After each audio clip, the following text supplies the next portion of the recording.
Our topic this evening is just to talk about all of these agitated mental states that make our lives miserable. Nervousness and fear, it doesn't really matter what we call them. We have lots of reasons why all of these things, let me phrase it differently. We attach lots of reasons to why we have all these experiences, and we can characterize them all in all different ways. But what happens to us is that something happens that causes us to lose our ability to remain conscious of higher realities. And there's a natural fascination that we all seem to carry, which is we are very interesting to ourselves.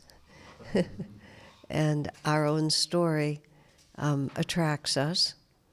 And so we like having our horoscope read and understanding what planet is doing what. I remember I went through a period of time and I was explaining it to my friends that I felt like my moon had gone into Hades.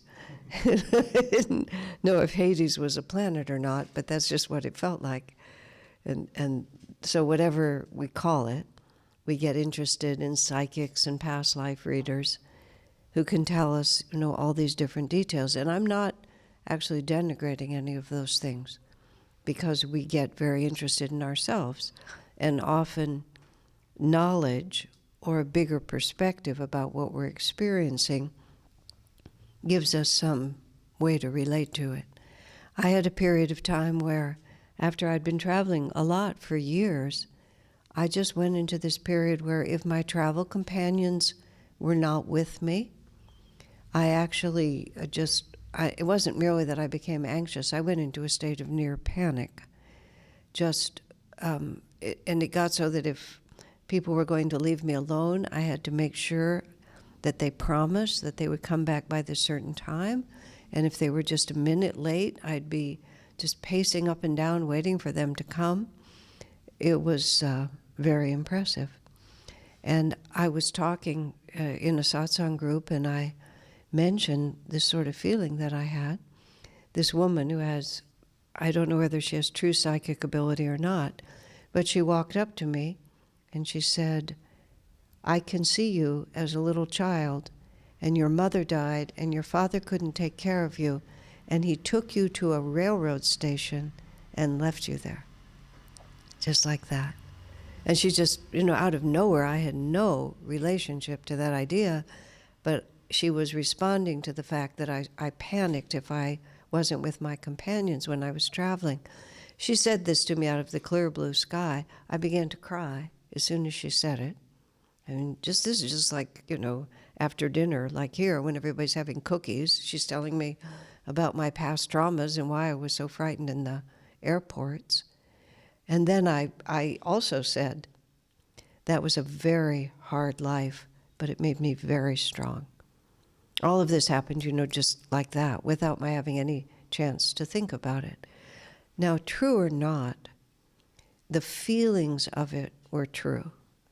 And it makes what was otherwise irrational quite sensible, that there would have been a buried grief, a buried fear that in that particular lifetime would never have been assuaged, because there I was.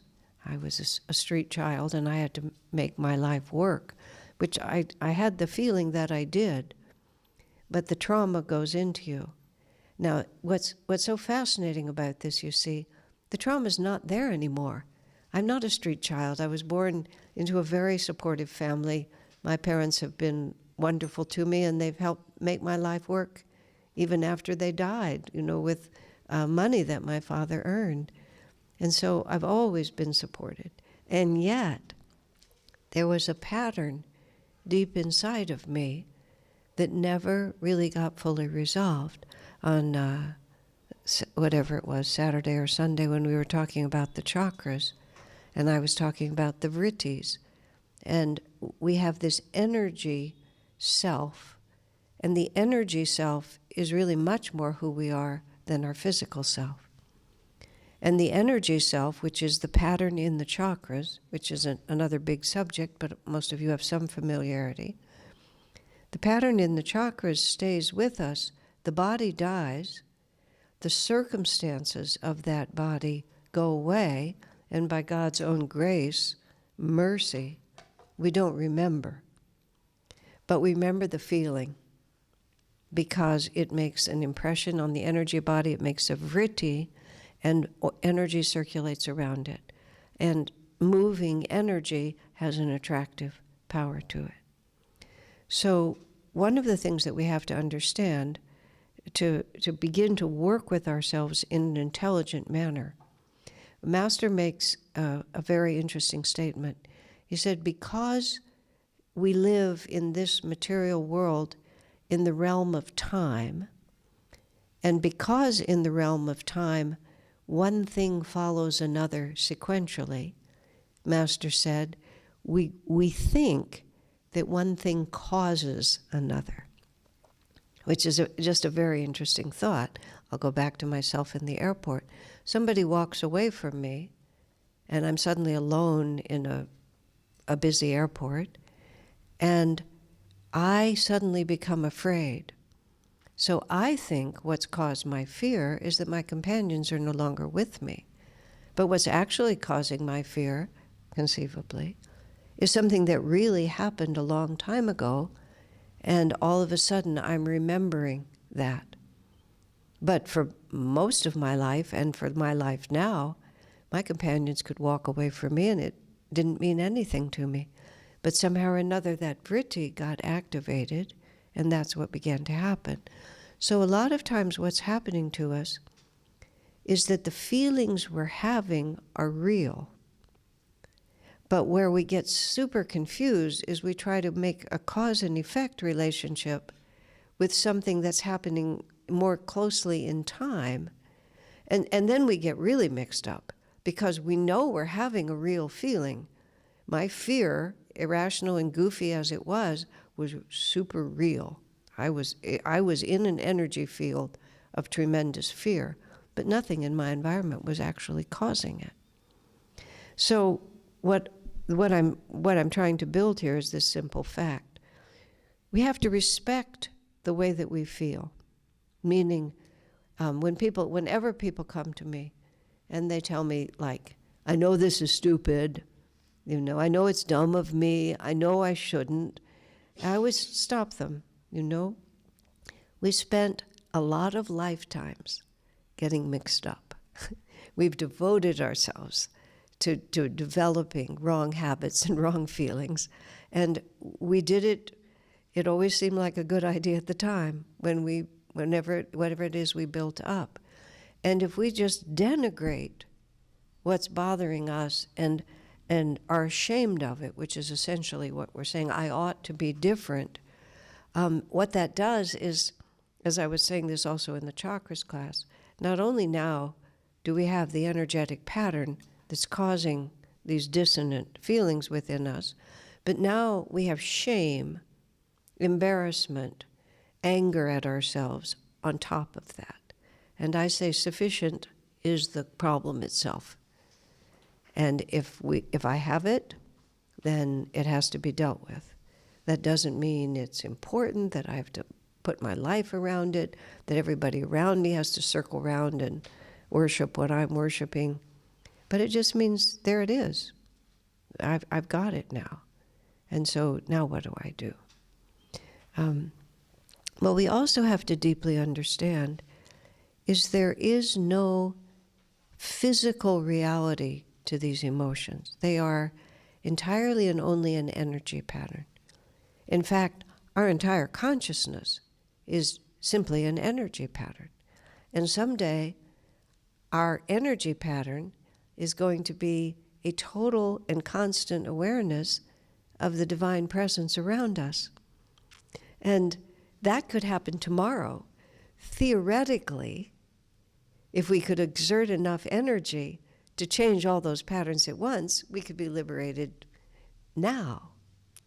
And theoretically, that's possible. in actual fact, it seems to take time. It seems that we can only generate energy at a certain speed or at a certain quantity, and what we've already established has magnetism, and the two things work in contradiction to each other, and then gradually we can sort this out. But it's vitally important, if we're going to master these qualities that do not make us happy, and that's what we're talking about. They cause us to suffer. They diminish our happiness. That's the problem. And inasmuch as our deepest self knows that we were made for bliss, it feels wrong to be distracted from that bliss. And whether or not that's a conscious understanding or even an intellectual one, our inner self knows it. And that's why we're not content to suffer. It's something very interesting to think about, because if there were no alternative to suffering, we would know that, and we would adjust to suffering because there would be no possibility of shifting it. But we know that we were made for bliss. And so everything that interrupts that bliss on some level feels wrong to us, and we rebel against it. We may not always have great energy in how we rebel against it, but we cannot rest. As someone put it just so simply, it's just not that easy to lie down and die. We might just want to give up and surrender, so you lie down, resolved to die, and after a while you get a little hungry. Or perhaps you need a personal comfort break. You have to go into the bathroom for a moment. Or you begin to wonder about your cat or whatever it is, but you just resolve that I'm just going to die of misery right here, and we just find ourselves unable to do it because something in us, and it's more than just the urge to live, it's also to come back to our divine home. So we have to deeply, and what I'm really talking about a lot here is simply right attitude. These vrittis of dissonance live in our chakras, and from time to time they get out of their cage. Because either something happens that triggers a trauma, or just somehow the cosmic balance is such that some of these vrittis just begin to come to the surface. Now, there is a divine law, and I was mentioning this with the chakras class too, that we're never given a challenge that's bigger than our ability to face it. You may feel, as I do, a great deal of sympathy with Mother Teresa of Calcutta, who said, God never gives me a challenge more than he thinks I can handle, but sometimes I wish he didn't have such a high opinion of me. So it's also very fair, even though we have to accept what our karma brings us, it's also very fair to have an opinion about it. The extraordinary example of the life of Christ has several very good examples of how to pray. And one of them is, Lord, let this cup pass from me. That's what he says. I don't want this to happen. I came to these people to bring them freedom and bliss, and they're going to respond by crucifying me, because he knew this was coming. And he naturally thought that was a very bad idea. And the pain of it was not that he was going to lose his body. He was a self-realized master, and his body was incidental to him. The pain was in his heart, because he'd come with so much compassion and love, and he knew his message was going to bring them freedom, but instead he was going to have to go through the trauma of watching them create very bad karma for themselves. That's why when he was on the cross and he saw the people who were crucifying him, he said, Father, forgive them, for they know not what they do. It pained him to see them create suffering for themselves. He wasn't thinking about himself at all. But he said, let this cup pass from me. But then he said, but thy will, not mine, be done. Now, I've always taken that as the perfect expression of how we can relate to God, to Guru, to our own higher understanding, which is we must be honest and authentic in how we feel. And this is why I'm wanting us first to just understand this is just an energy pattern. This is a habit that we have built up by the way we have responded to many experiences in our lives. We've built up the habit of fear. We've built up the habit of nervousness, of anger, of jealousy, whatever it might be. Because the fascinating thing, you see, is it only happens inside our head. And everybody responds differently to different circumstances. But because of what has been inside our head for a long time, we have developed a habit. And when you develop a habit, every time you act in a certain way, according to whatever vibration of understanding we have, and to react with anger or with jealousy or with fear, is to affirm a certain definition of reality. You know, this is a scary place. My body is threatened. My reputation is threatened. My wealth is threatened. My loved ones are threatened. Now, everything in life happens by the will of the divine.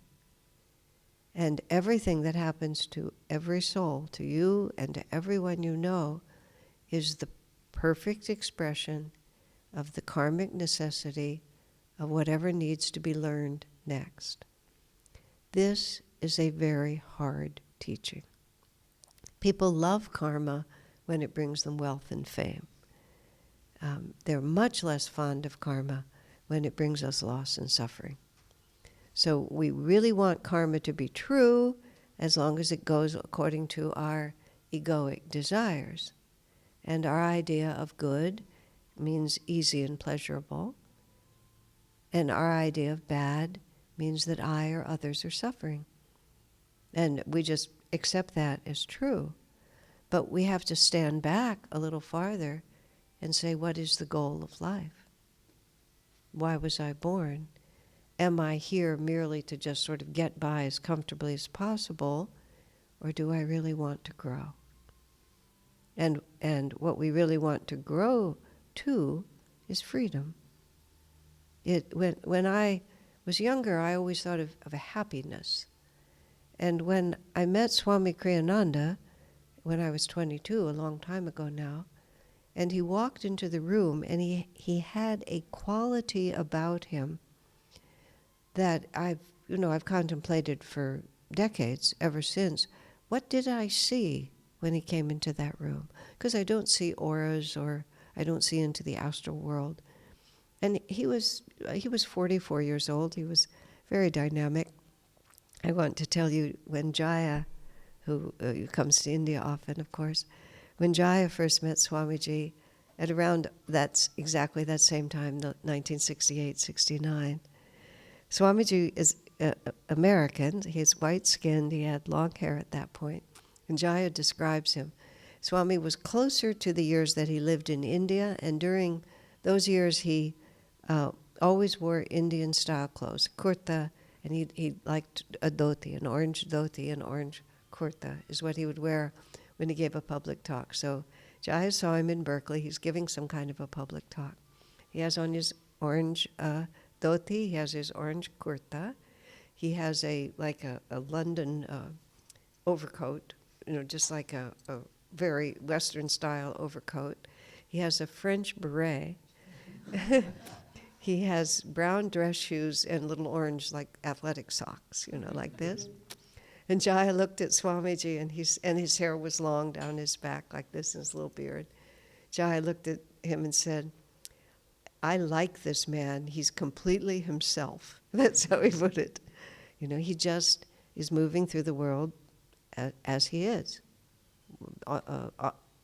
authentically, to his own sense of what is appropriate. I feel what I felt when Swami walked in the room was an extraordinary sense of freedom from him. And in retrospect, I realized that what I called a desire for happiness was actually a desire for freedom. That I felt compelled, bound, imprisoned by my own self. You might say the limitations of egoic identification. I mean, that's just a more sophisticated way to say it. But I felt imprisoned. And I didn't understand that for a long time, because the only reality I knew was the little reality of my own mind. But some part of me remembered. Smriti was in play there. Some part of me remembered that this is not who I really am. And when Swami came into that room, he was the first person I'd seen who was not ego-identified. And so his aura was everywhere. It just was everywhere. It was a medium-sized room. I had come with companions who were willing to meet the Swami, but only from the last row. They just wanted to keep some sense of security. So we were in the farthest row of a modest-sized place, and even just sitting there before Swami spoke, I felt like he was standing right in front of me. There was no distance between his presence and me. He was just right there. And when he started talking, his energy just went through me and through the wall behind me. I remember it was the Hall of Flowers in the Golden Gate Park in San Francisco, and that was a very large hall, 700-800 people in that room. Large for the U.S., not as large as you have here. And because I was sort of more the entourage rather than an actual participant in the program, I actually was sitting on top of a piece of equipment against the back wall again. Swami started talking. See, this is the way the mind works. I thought, this is an excellent loudspeaker system. That was my first thought, was the equipment was working really well. And then I realized, no, it's not the equipment that's working, it's Swamiji who's working really well, because he was right there. The aura went to there, because all of those conflicting cross currents of fear, anxiety, self-concern, he'd shifted the energy pattern. That's all. But what I was going to say is, the only difference between a saint and a God-realized person and the worst criminal is their consciousness.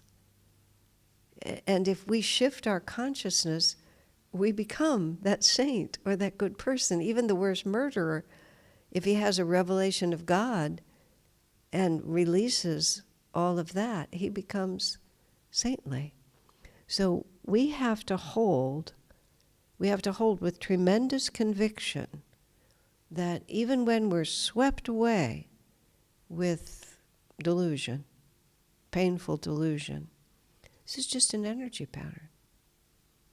And all I have to do is create an alternate energy pattern.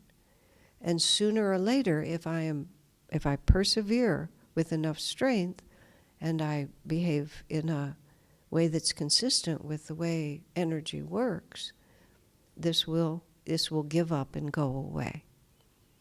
I think of it like this. Freedom is infinite. Bliss is infinite. Delusion is finite. Delusion may last a long time, but every time I fall into one of these negative energy places, it's one less time that I will ever do that. And here's part of the reason, which is extremely important. What we have to do is we have to change our commitment. We have to make a deep and abiding commitment to freedom.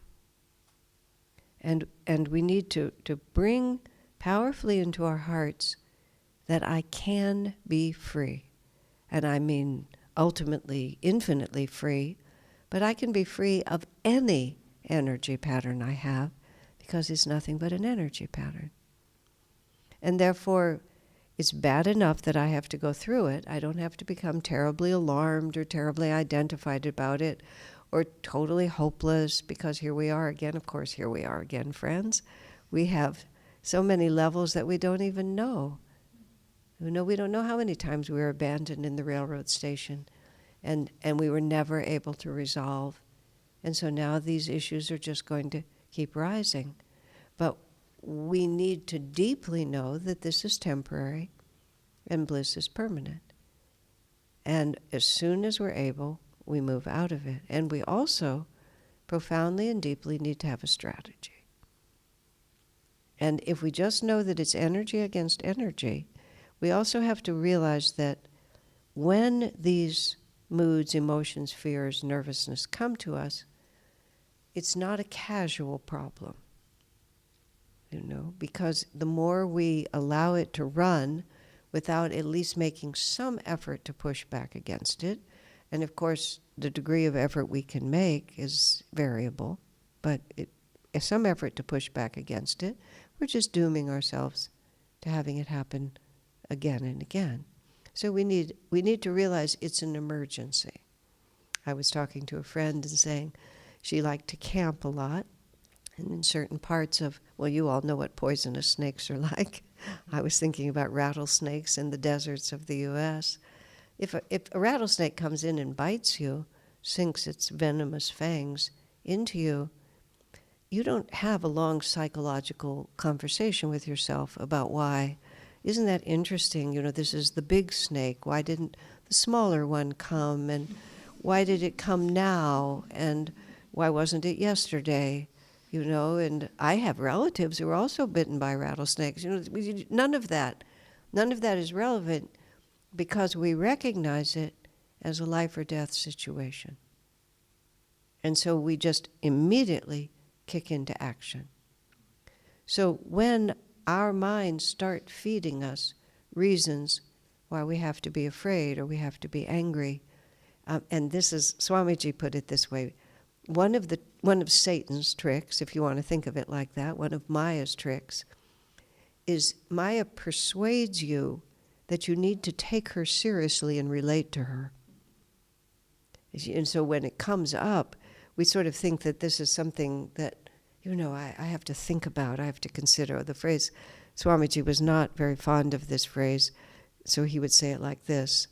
He said, so-and-so told me they had a lot to process. He said it like that. And he never really had a lot of support for the concept that we have to process. Now, I've also said, yes, of course, we have to understand ourselves. We have to know who we are and what we're doing. But we don't want to get sucked into the thought that we have to really relate to this. What we have to do is we have to counter it with a better energy. Okay? And on our spiritual path, on any spiritual path, we have lots of different techniques. And a couple of them that really work is music, song, chanting, affirmation. Prayer is nice too, but often when we're in the throes of an attack, we need something that is systematic and repeatable, that doesn't have to be, that is not subject to reconsideration in the moment. Okay? When I was having a period of time when I was very upset with people who were close friends of mine, but at the time I was very upset with them. And because I'm such a verbal person, and because I have an absurd commitment to reason, I thought if I could just explain it to them, they would, of course, guess what, agree with me. But of course, they weren't interested in listening to me, and in fact, they were hundreds of miles away from me. So I would just have conversations with them when they weren't in the room, either sometimes out loud and sometimes in my head. And it was not serving me, but it was just, I would just find myself in these conversations. And my friend, Karen, who's the director of our choir, Master Swamiji has written 400 pieces of music, and more than half of them have lyrics. And some of them are, the ones I like the most are the real, just deep, gorgeous ones. And some of them are more light. And one of the lighter ones is Little Kathy.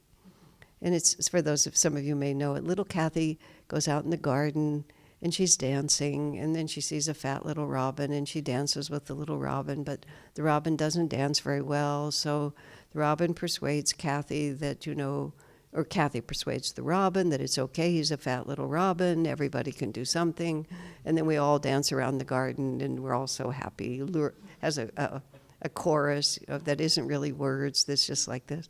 It's not that I dislike it, but I would never think of it. So she told me, just very firmly, whenever you start those conversations, you have to sing Little Kathy. And believe me, nothing else was working. And where I live, I have an electric bicycle, and I can get around most of the places I go to on that bicycle. So I'm going down the street on my bicycle on a summer morning, and all of a sudden I realize I'm having that conversation again. So I just started singing. I'm not a particularly good singer, but I was moving fast, so nobody was really going to be hurt by it. And I just start, Little Kathy went dancing, went dancing, went dancing, and the fat little robin and the whole thing like that. Here's what was amazing to me. I could not sing that song and be upset at the same time. One absolutely precluded the other. And I think it was partly because the song was so darn silly to my ears, and the more I got into it, the more the theater in me started coming out, the actress in me, and we were really, doing the robin and doing the girl and the whole dancing in the garden, on the bicycle. And I was perfectly happy. As soon as I stopped, I started the argument again. But wow, look at that. I just brought a completely different vibration into my world, and it was impossible to maintain the negativity in the presence of that melody. Okay? Swamiji's music is uniquely powerful in this because it's not emotional. It's deeply feeling-oriented, but it's feeling that draws you into the center of yourself instead of spinning you out into the periphery. Master's chants. I'm suggesting these instead of more conventional popular songs, which often have a more anguishing element somewhere in there. But the point is, get yourself a strategy. Little Kathy became my strategy, and fairly soon, I really just began to drop the arguments. Because every time I'd start arguing, I'd think of the fat little robin. It just became associated in my mind. The antidote became associated. So that's one.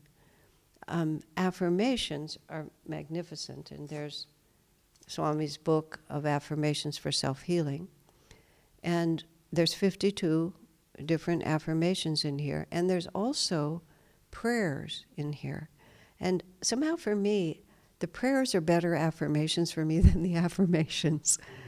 I think it's because I have a devotional temperament, and so the devotion of the prayers speaks to me sometimes more than the willpower of the affirmations.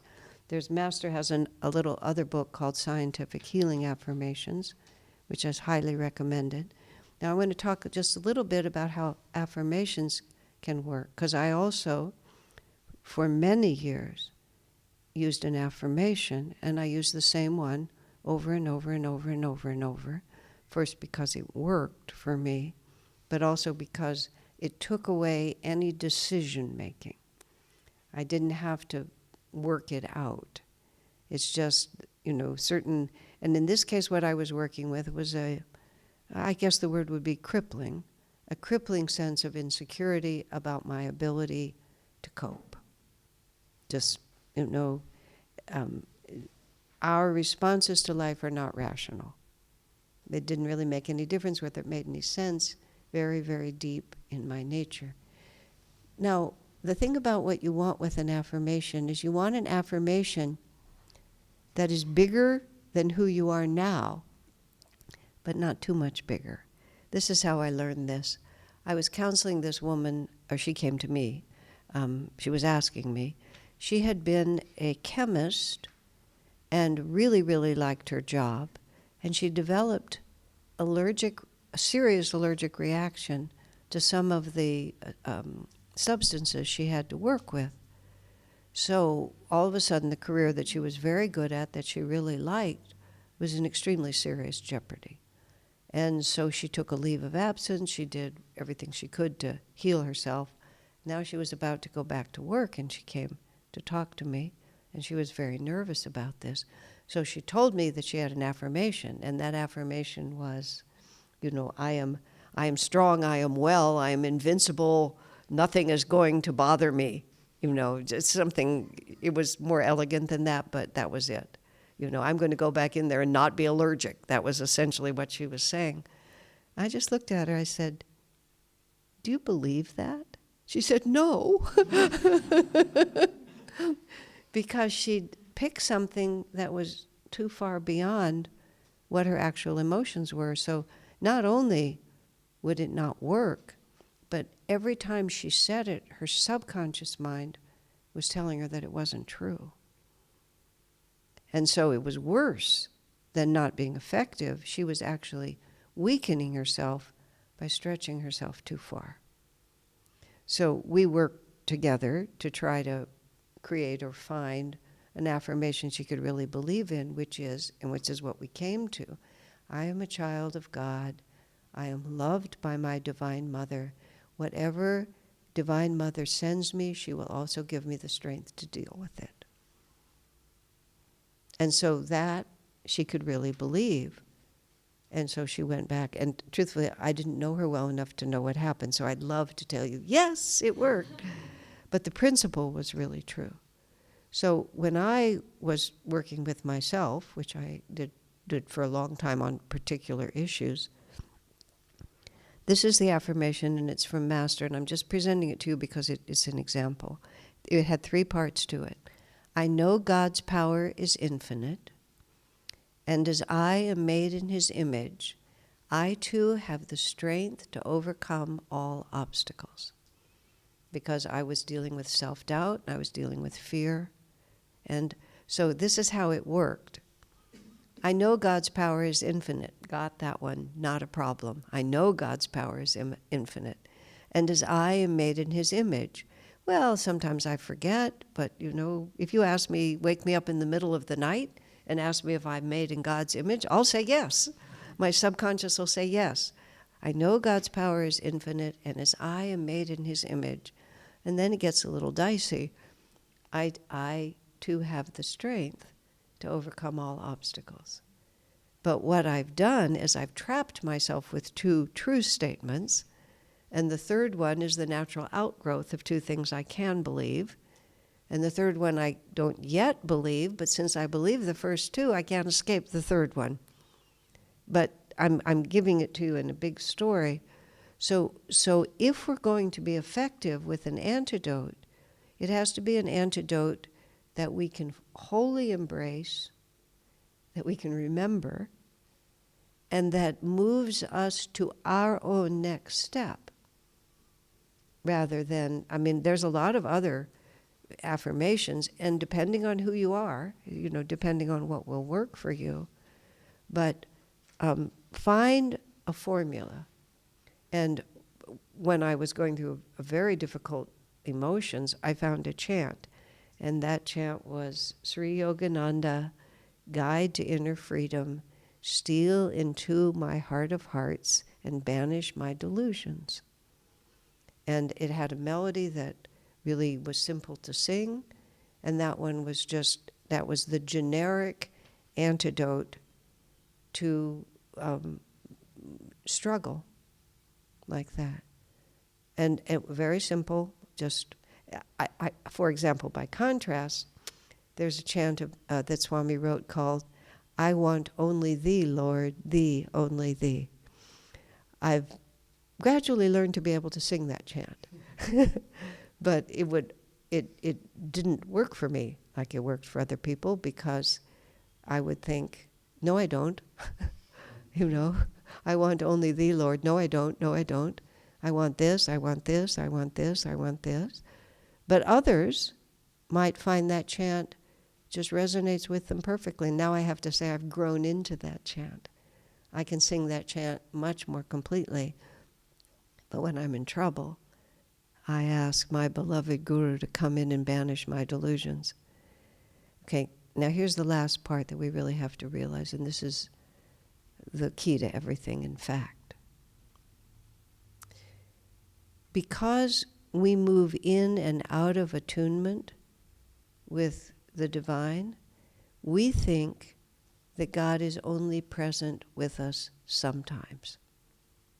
But think about this for a minute. We're talking about God-realized masters, or Divine Mother herself, however you want to feel this, but let's think of it as the masters.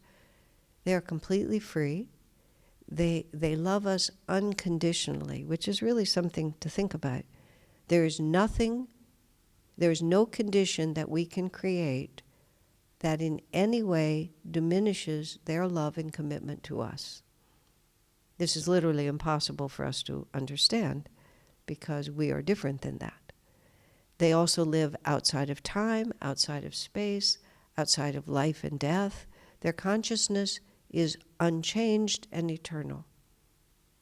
So they are always radiating to us total love, total acceptance. And we believe it, and then we doubt it. And then we believe it, and then we doubt it. We focus on it, and then we forget. Like this. So we're always moving in and out of it. But the fact of the matter is, it's unchanging.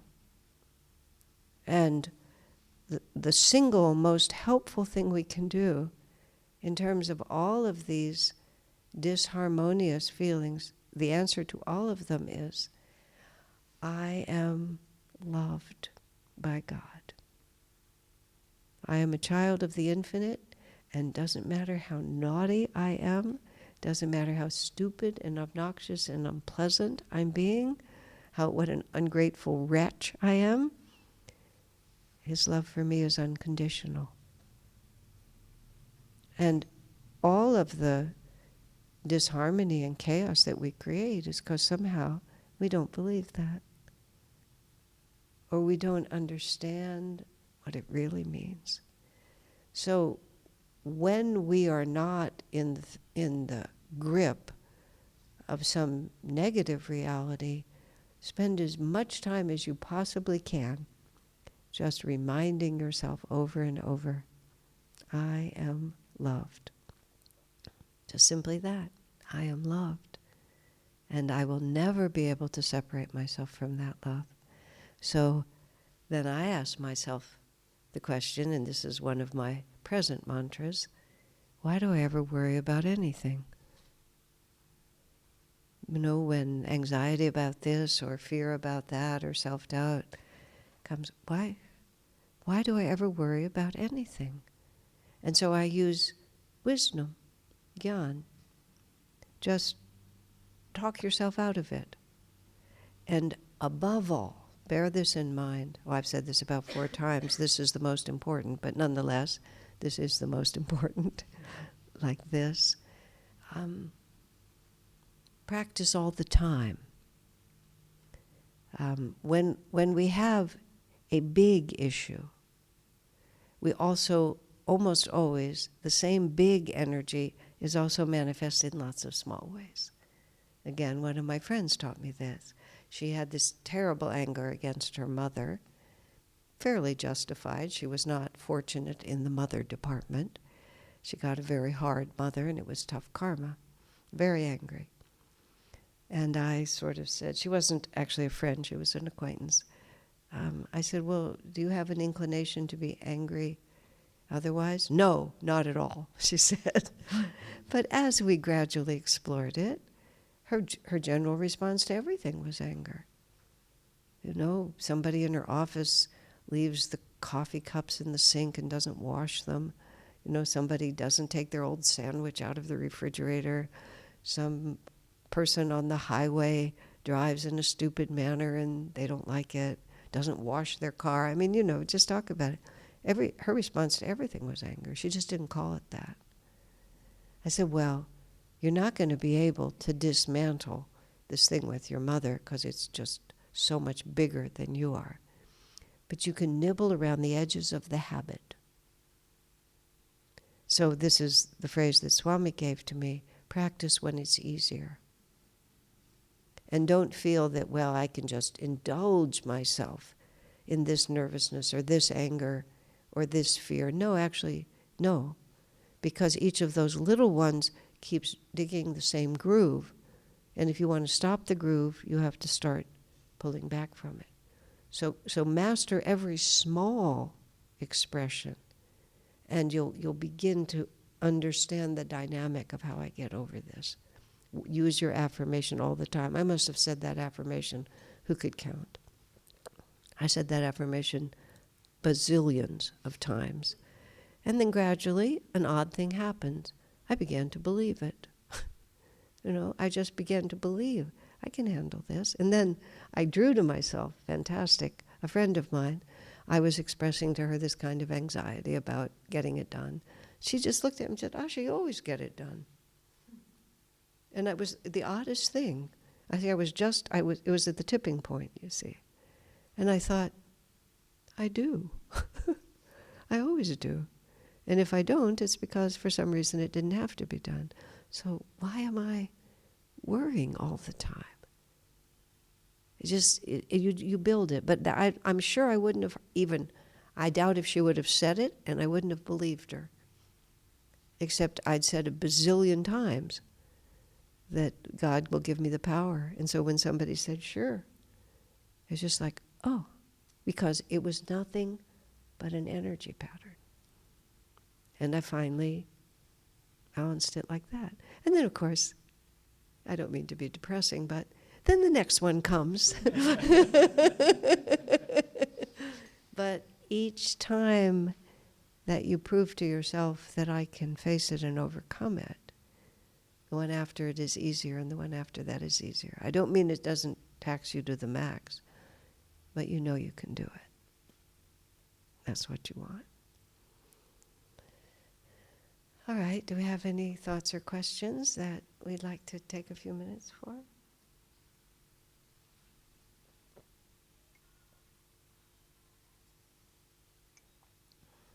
Well, we always say the first one to ask the question gets really, really good karma.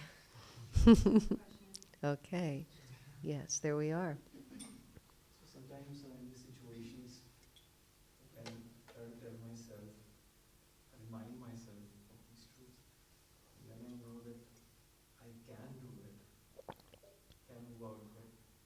But then I'm again there to say, okay, maybe not. So basically it just keeps clashing with my belief that I can do it, but then I don't do it. How do I finally Okay, think of it as an energy pattern.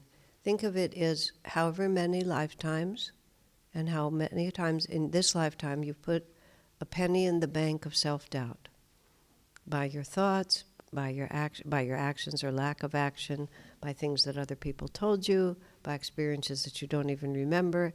And so there's a big, the jar is full. And every time you fight against it, you take something out of here and you put it over here.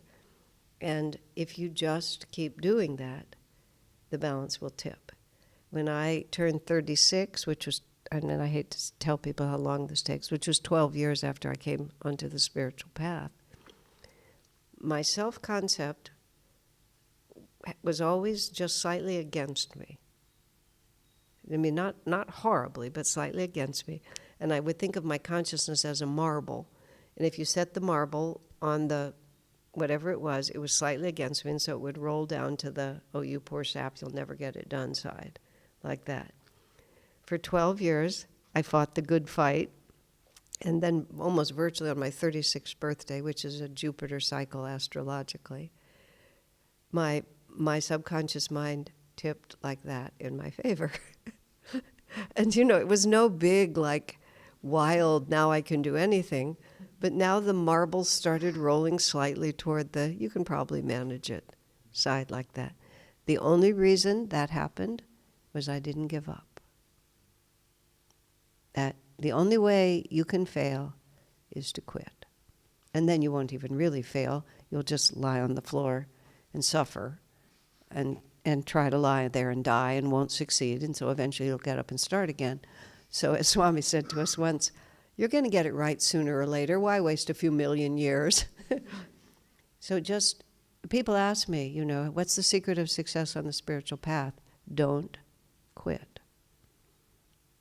Nothing less.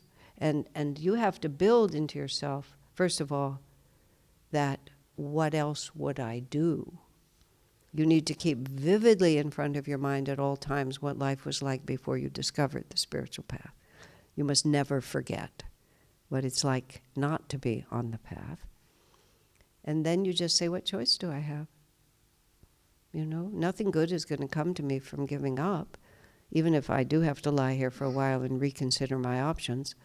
But again, reinforce, when you're not in crisis, the importance of persevering. And I have lots of encouraging words on my walls because I like words. I like them when I first wake up. I have them in the bathroom. I have them over here when I work on the printer. Someone who is staying in my room, because I'm away from home so much right now, she described all my little aphorisms as the treasure hunt of staying in my room. Because every so often she'd turn into a new place and I'd find some other. And I changed them. You know, something is true for me. But so when I wake up in the morning and I'm not in crisis, I reinforce it. And then it gets into you. You don't just wait till you're in trouble. Just reinforce it all the time. Okay? Let's close with a prayer. Divine Mother, great masters of self-realization, may thy love shine forever on the sanctuary of our devotion. And may we be able to awaken thy love in all hearts. Om Shanti Shanti.